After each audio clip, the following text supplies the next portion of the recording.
Dievčatá, scéna vyzerá naozaj veľkolepo. Pripomínam nám tom show Victoria's Secret. Ako sa vám chodí po mole? Veľmi dobre. Máme dobré topánky, aj keď jedný mám také, že ledva, ale úplne super, nešmýka sa. Vlastne tá podlaha toho podia je urobená z takých glitrov a je to materiál, ktorý sa vôbec nešmýka a naozaj to potom dobre chodí, keď máme tie správne topánky. Keďže sa podlaha pohybuje, ako sa vám tiež po nech kráča?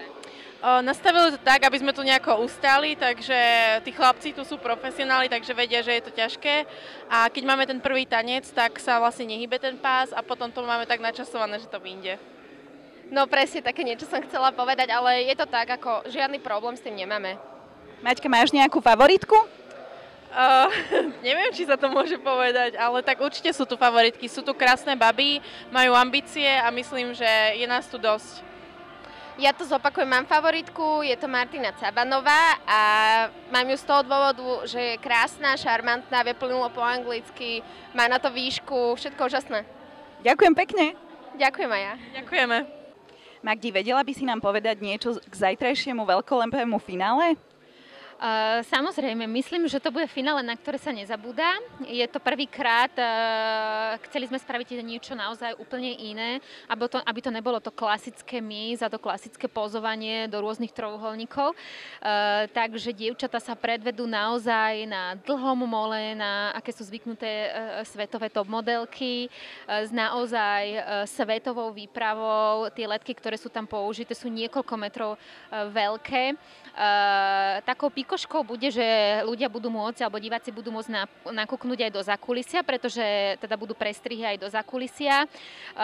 Na mole máme pohyblivý pás, ktorý troška narobil problémy možno aj spevákom, tanečníkom, ale už si všetci postupne zvykajú a ja sa teším, že to bude v štýle naozaj veľkolepej fashion show. Vidíte 72 rôznych outfitov. Nebude to teda nič o 12 rovnakých plavkách a podobne. Môžete sa nechať inšpirovať, bude toho naozaj veľa a bude to naozaj krásne. Ďakujeme krásne a veľmi sa tešíme. Ďakujem aj ja, pozývam vás. Miška, čo ti dal rok kráľovania? Rok kráľovania, no naozaj veľmi veľa. Spoznala som nových ľudí, mám nové skúsenosti, vlastne začala som robiť modeling, ktorý som dovtedy nerobila. Naozaj mi zmenil život ten rok a tá miska. Čo hovoríš na dievčatá? Dievčatá sú krásne. Musím naozaj uznať, že sú vážne inteligentné baby, normálne a rozumné. No a samozrejme, nech vyhrá tá pravá. Máš nejakú favoritku? Favoritku mám, ale neprezradím ju. Ale všetky dievčatá naozaj sú super a bude to mať porota ťažké.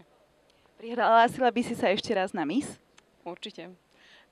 Ja musím naozaj povedať z mojej vlastnej skúsenosti, čo som zažila, že je to niečo neopakovateľné, čo sa nestáva v živote každý deň.